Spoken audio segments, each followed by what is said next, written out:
Pourquoi les salaires réels augmentent-ils plus vite que la productivité en France depuis la crise de 2008?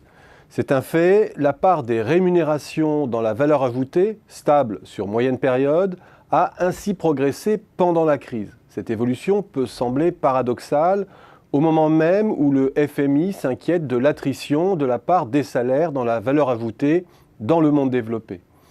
Alors même que le taux de chômage français fait partie des plus élevés des pays avancés, alors même que les pressions concurrentielles poussent à la restauration de notre compétitivité et devraient inciter les entreprises à comprimer leurs coûts à tous les niveaux. Alors comment se fait-il que les salaires français continuent à progresser plus rapidement que la moyenne européenne? Il y a d'abord les effets de composition, le fait que ce sont les professions les plus qualifiées, donc les mieux rémunérés, qui résistent le mieux dans la crise. Cet effet est certainement moins marqué dans les pays qui ont mieux réussi le déversement sur les petits jobs durant la crise.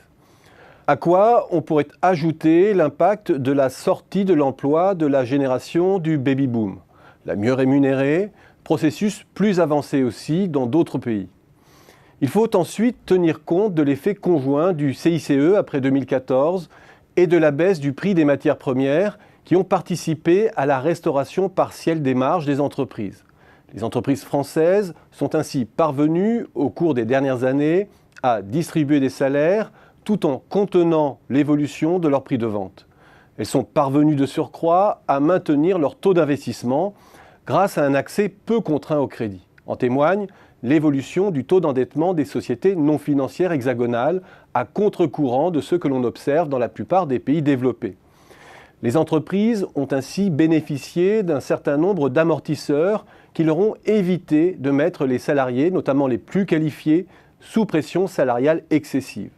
Et en définitive, en dépit de l'équation compliquée de la crise, de la montée de l'endettement, on constate que si le taux de marge n'a toujours pas restauré ses niveaux d'avant-crise, le taux d'épargne des entreprises, c'est-à-dire la part de l'autofinancement rapporté à la valeur ajoutée, a atteint, lui, des niveaux records.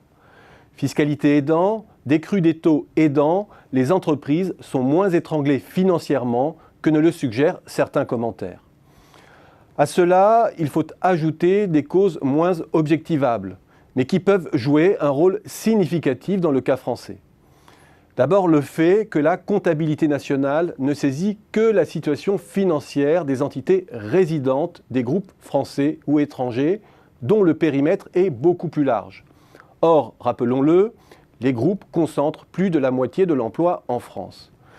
La dégradation des taux de marge que l'on observe au niveau des centres de décision résidents, qui concentrent toute une série de coûts fixes, stratégie, conception, R&D, marketing, etc., et qui produisent des services imparfaitement facturés au sein des groupes, nous restitue une image faussée de la situation des groupes pris dans leur globalité.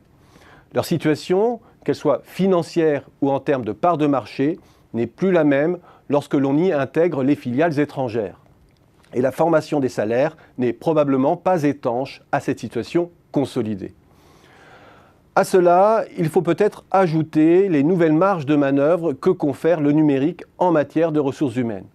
La montée en puissance de l'auto-entrepreneuriat sur la période est une façon de s'adjoindre du travail sur des bases de rémunération dégradées. C'est un nouvel élément de souplesse non comptabilisé dans les salaires qui permet de préserver aussi les conditions du noyau dur de l'emploi que l'entreprise souhaite fidéliser. Bref, tout ne relève pas des rigidités dans la relative résistance des salaires en France.